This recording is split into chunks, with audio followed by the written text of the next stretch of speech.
hope you all are doing well.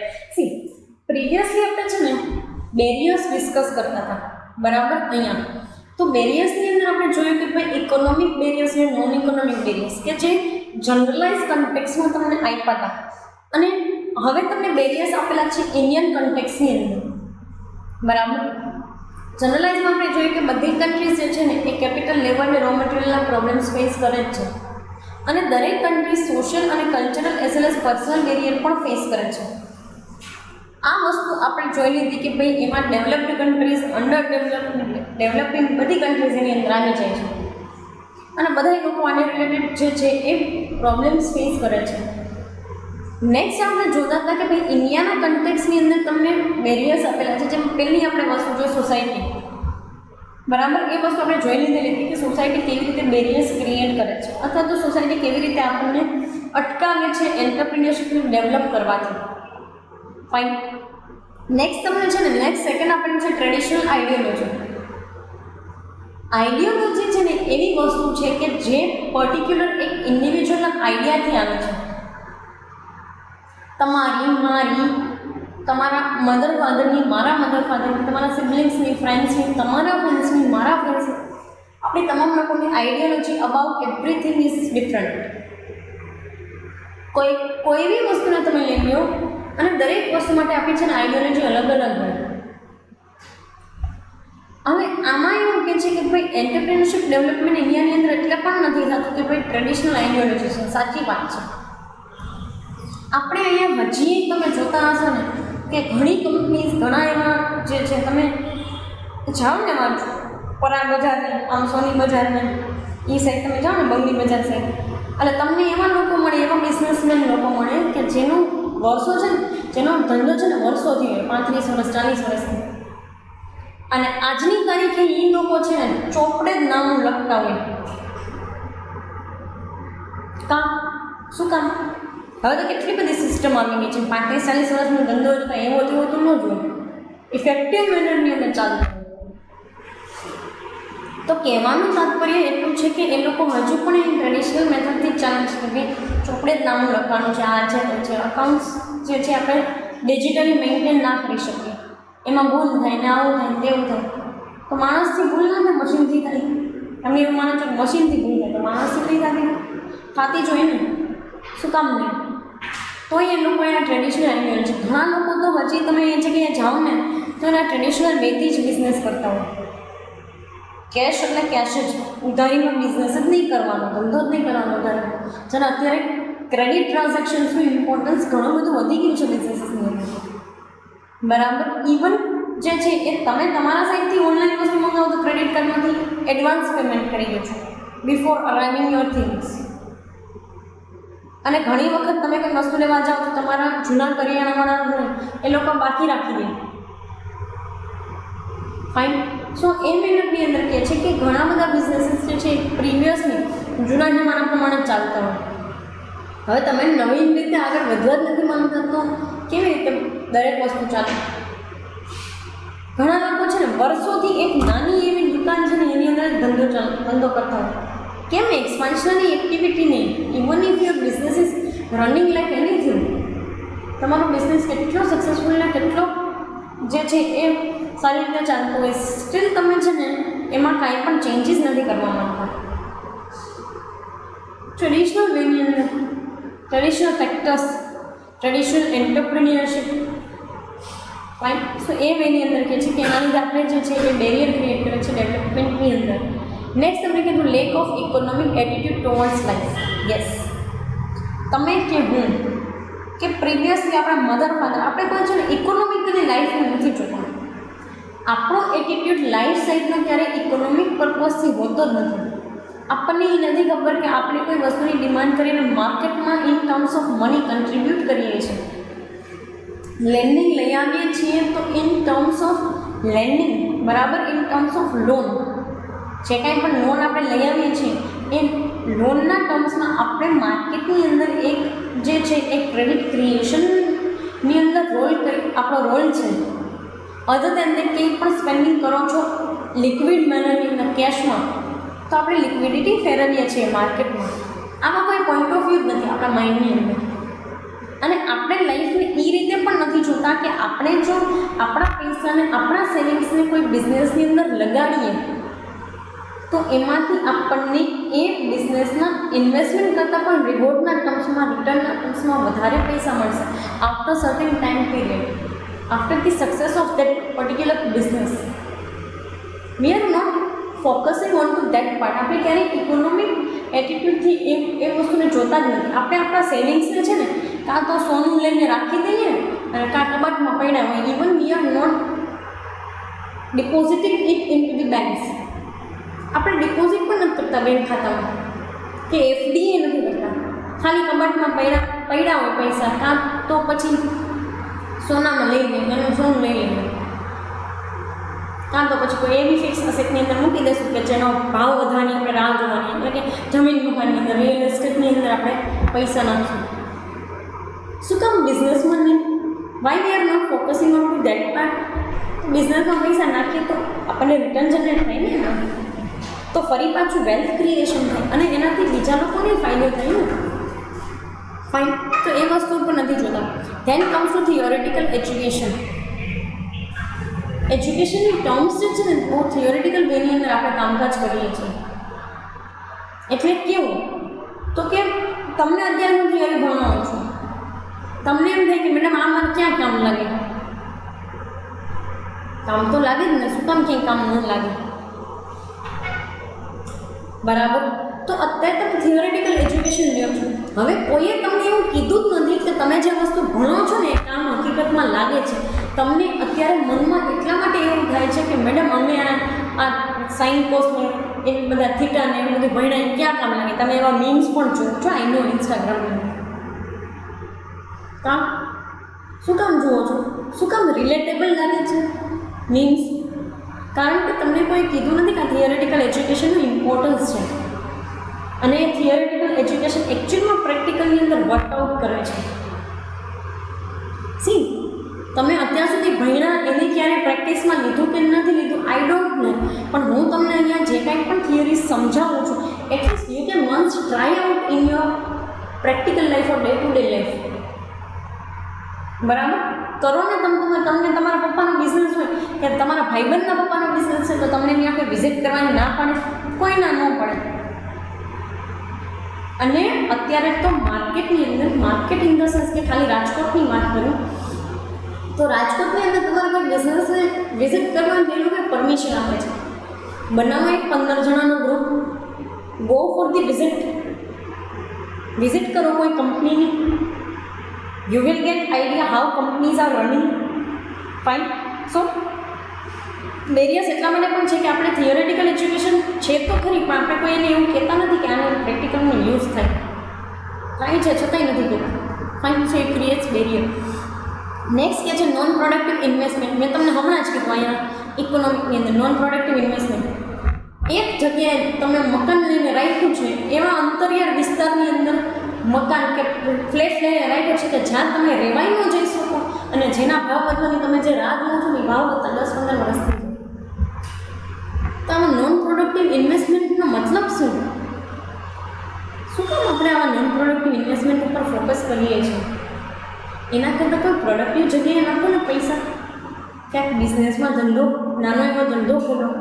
C, મને એટલી ખબર પડે છે, ભલે હું બિઝનેસ વુમેન નથી કે હું કોઈ એન્ટરપ્રિન્યોર નથી, બટ મને એટલી ખબર પડે છે કે તમે જે 10 લાખ રૂપિયા કે 15 લાખ રૂપિયાનું કે મકાન કે ફ્લેટ કે કંઈ વસ્તુ લ્યો છો એમાં એક નાનકડો બિઝનેસ તો સ્ટાર્ટ થઈ જ શકે વિથ ધી કાગળિયા. જેને તમે કહો છો કે ડોક્યુમેન્ટેશન પ્રોસેસ કરવી પડે મેડમ, હા, વિથ ધી કાગળિયા.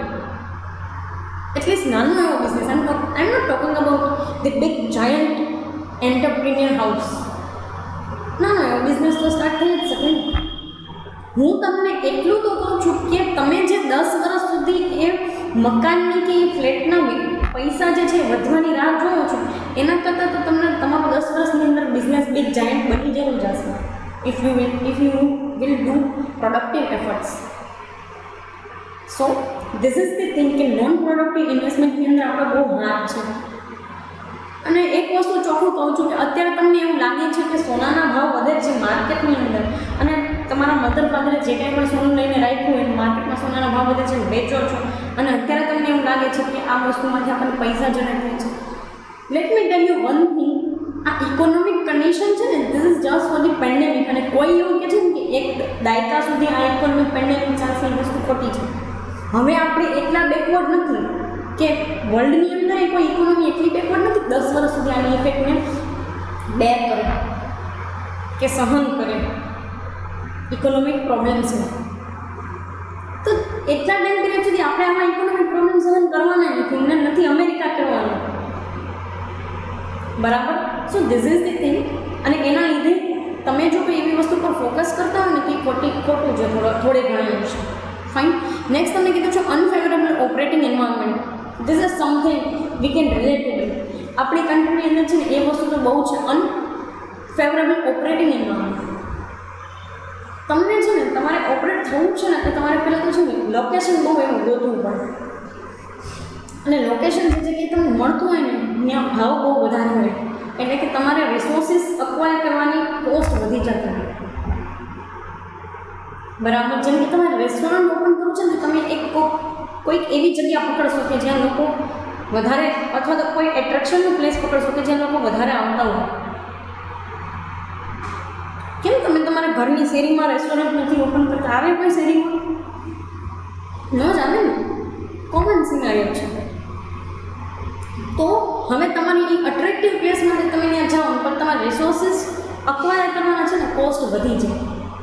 આપણી કન્ટ્રીની અંદર આ બહુ મેજર પ્રોબ્લેમ છે. રિસોર્સિસ અક્વાયરેશનની કોસ્ટ જે છે ને એ એક્સેસિવ લાગે, અને ઇનિશિયલ પીરિયડમાં તમને એક્સેસિવ કોસ્ટ લાગે ને એટલે તમને આગળ જતાં એમ થાય કે હવે આ વસ્તુ આપણે ટેકલ કેમ કરશું. So that is the thing કે ભાઈ અનફેવરેબલ એન્વાયરમેન્ટ છે, રિસોર્સિસ જે છે ને લઈ આવવા માટે બહુ એફર્ટ્સ લગાડવા પડે. જો ઇઝીલી અવેલેબલ હોય રિસોર્સિસ તો કાંઈ વાંધો નથી, but if it doesn't easily available or it isn't easily available, then you have to do some what extraordinary efforts. Fine. Next કે છે lack of training facility. કોઈને એન્ટરપ્રિન્યોર બનાવવો હોય ને તો પહેલાં એની અંદર રહેલી ક્વોલિટીને તમારે જે છે એ ટ્રેન કરવા પડે. આજે હું છું, મારી અંદર માની લો કે મને એક માઇન્ડમાં એવું છે કે આવો આપણે એક બિઝનેસ કરવો છે, આપણે એક માર્કેટની અંદર આવો બિઝનેસ કરવો છે. That's it. આવું આપણા મારા માઇન્ડમાં આઈડિયા છે, પણ મને કાંઈ ખબર પડતી નથી કે કેવી રીતે કોસ્ટ કાઢવી, કે કેવી રીતે માર્કેટ રિસર્ચ કરવું, કે કેમ મારા બિઝનેસને એ લેવલે લઈ જાઉં કે જ્યાં લોકો જે છે મારા બિઝનેસ થ્રુ અટ્રેક્ટ થાય અને મારી વસ્તુઓ લેવા માંગે. આવું કરવા માટે મારે છે થોડીક ટ્રેનિંગ જોઈએ. મારે જો બિઝનેસ વિમેન બનવું હોય કે વિમેન એન્ટરપ્રિન્યોર બનવું હોય તો મારે આની થોડીક જોશે ટ્રેનિંગ, કે જેના ઉપરથી મને ખબર પડે કે મારે માર્કેટ રિસર્ચ કેમ કરવું, ક્યાંથી મને રિલાયબલ ઇન્ફોર્મેશન મળશે. ગૂગલ ઉપર આવતી દરેક ઇન્ફોર્મેશન થોડી રિલાયબલ હોય. અને આ કંઈ ઓનલાઈન વસ્તુ તો લેવા જેવી તો છે નહીં કે 5 સ્ટાર આપ્યા છે તો કેટલા આપણે લઈ લઈએ, કે કોકે 4.5 સ્ટાર આપ્યા છે તો આપણે વસ્તુ લઈ લઈએ, રિવ્યૂ ઉપરથી આપણે જઈ શકીએ ના. You have to do all this things. અને તમારે કોઈ વ્યક્તિને એન્ટરપ્રિન્યોર બનાવવા માટે આવી વસ્તુને એન્હાન્સ કરવી પડે, આવી ક્વોલિટીઝને એન્હાન્સ કરવી પડે, જેના માટે ટ્રેનિંગ જોઈએ, જે આપણે અહીંયા છે નહીં. અને જે ટ્રેનિંગ ઇન્સ્ટિટ્યુશન છે ને, તમને બહુ પ્રેક્ટિકલ સિનારીઓ પ્રમાણે કહું છું, જે ટ્રેનિંગ ઇન્સ્ટિટ્યુશન છે ત્યાં તમે જાઓ ને એટલે તમને શીખવાડવાનું ઓછું અને ટાઈમ વેસ્ટ વધારે કરાવવાનું તમારે. લાઈક ફોર એક્ઝામ્પલ અહીંયા છે ને સૌરાષ્ટ્ર યુનિવર્સિટીની અંદર તમને નહીં ખ્યાલ હોય maybe, but just for the sake of your knowledge તમે કહું છું, યુનિવર્સિટીની અંદર એક EDP પ્રોગ્રામ ચાલે છે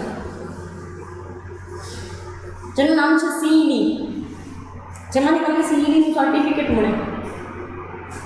CEDના સર્ટિફિકેટની એની વેલ્યુ એવી છે કે તમે કોઈ નેશનલાઇઝ બેંકની અંદર જાઓ તો 60-40ના રેશિયોની અંદર એ લોકો તમને લોન આપે. ઇટ મીન્સ કે 60% તમારે પે કરવાના ઇન ધી ઇન્સ્ટોલમેન્ટ્સ અને 40% ગવર્મેન્ટ તમને સબસિડી આપે. પણ ધ થિંગ ઇઝ ધેટ કે તમારે એ લોન લેવા માટે છે GST નંબર જે છે ને એ તમારી પાસે હોવો જોઈએ. જે માણસ પાસે કેપિટલના ઇનફ રૂપીઝ નથી, એને અત્યારે તમે એમ કહો અથવા તો કોઈ વ્યક્તિને લાખ રૂપિયા ન જોઈએ અને એની પાસે તમે જીએસટીની પહેલાં આખી પ્રોસેસ કરાવવાનો, it becomes a monotonous task for that particular person. બરાબર. તો એ બી એક લેક ઓફ થિંગ છે કે આપણે અહીંયા બધી વસ્તુ અવેલેબલ છે, but you have to do સમહાઉ extra ordinary efforts.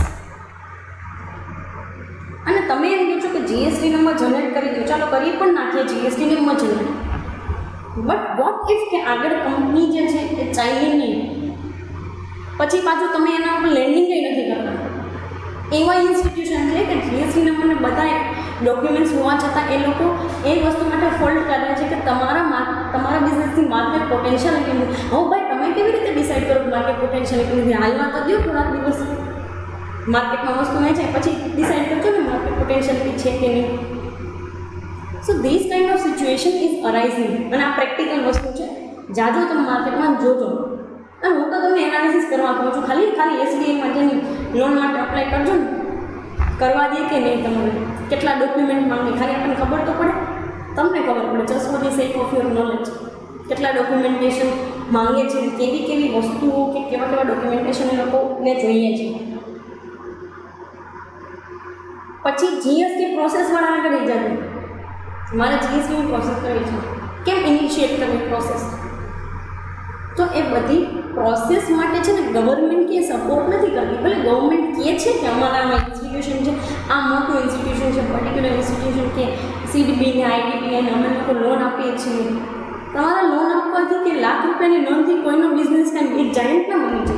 અને લાખ રૂપિયાના બિઝનેસ માટે તમે જો એમ કહેતા કે તમારી માર્કેટ પોટેન્શિયાલિટી નથી, તો આને સપોર્ટ ના કર્યા કહેવાય. This is what my views. તો પહેલાં તો ગવર્મેન્ટને ઇમ્પ્રૂવ થવાની જરૂર છે in terms of these institutions.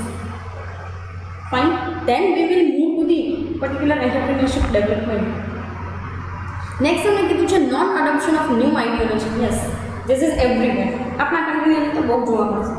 કોઈને નવીનતા, બધાને નવીનતા જોઈએ છે પણ નવીનતા કોઈને લાવવી નથી. મેં તમને પહેલાં એક ચેન્જનું એક્ઝામ્પલ આપ્યું. We want change but we don't want to change. આપણે બદલાવ જોઈએ છીએ પણ આપણે બદલવા માંગતા નથી. આ એ ટાઈપનું છે. નવીનતા જોઈએ છીએ પણ કોઈ નવી આઈડિયોલોજી ડેવલપ નથી કરતી. તો નવી આઈડિયોલોજી વગર કેવી રીતે કોઈ લોકો માર્કેટમાં આવે?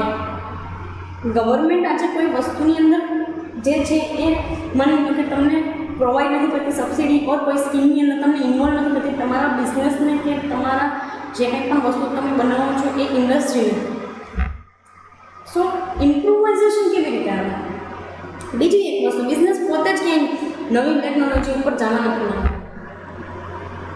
નવીનતા લઈ આવો, તમારે ખર્ચા થાય તો સીધી વસ્તુ છે. એક્સપાન્શનરી એક્ટિવિટી માટે તો તમારે એક્સપેન્સ કરવો પડે, હ્યુજ એક્સપેન્સ કરવો પડે.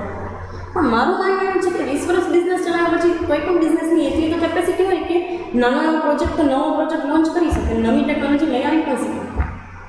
This is what my view is. તમારો શું વ્યૂ છે તો તમે પછી ઘરે જે છે એ સેશન જોઈને પછી વિચારજો.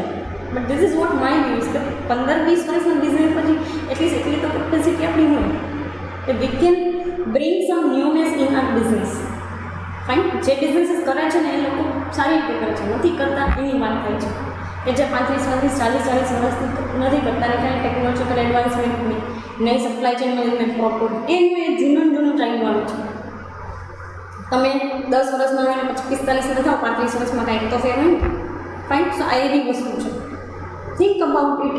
બરાબર. અત્યારે આપણે જે છે એ અહીંયા સુધી ફેક્ટર્સ ડિસ્કસ કર્યા છે. રિમેઇનિંગ 2 ફેક્ટર્સ છે કમિંગ સેશનની અંદર એ વસ્તુ આપણે ડિસ્કસ કરશું. અને એક તમને ડિફરન્સ આપેલો છે એન્ટરપ્રિન્યોર એન્ડ એન્ટરપ્રિન્યોરશિપ, ત્યાં સુધી આપણે જોશું. Then we will move to the next unit. Fine, અત્યારે અહીંયા સુધી રાખીએ. Thank you so much.